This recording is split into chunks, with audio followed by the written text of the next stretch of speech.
Vlen tashmë ka sjell vendim për të nisur procesin e shkrirjes në një subjekt të vetëm politik, kryetari i lëvizjes Besa Bilal Kasami, duke treguar se kryesia e përbashkët do të ketë 23 antar.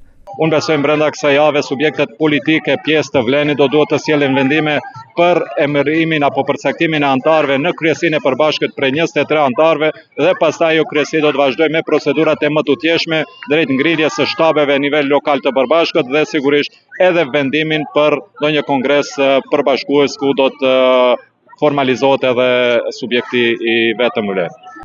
Po kush do të jetë kryetari i Vlenit? Për Kasamin kjo ka pak rëndësi, sepse siç shprehet, kushdo qoftë kryetari do të punoj për të mirën e shqiptarëve.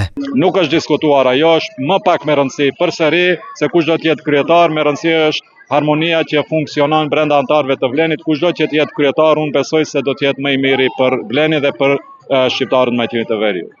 Ky hapëri i koalicionit po vjen pasi pjesë të njëjtit më nuk është alianca për shqiptarët e drejtuar nga Arben Taravari, pasi vendosi që në zgjedhje lokale të garojë me listë të veçantë për këshilltarët komunal, gjë me të cilën nuk u pajtuan 3 parti tjera të Vlenit. Pas kësaj, nga Vlen kumtuan se Taravari u vetë përjashtua nga koalicioni.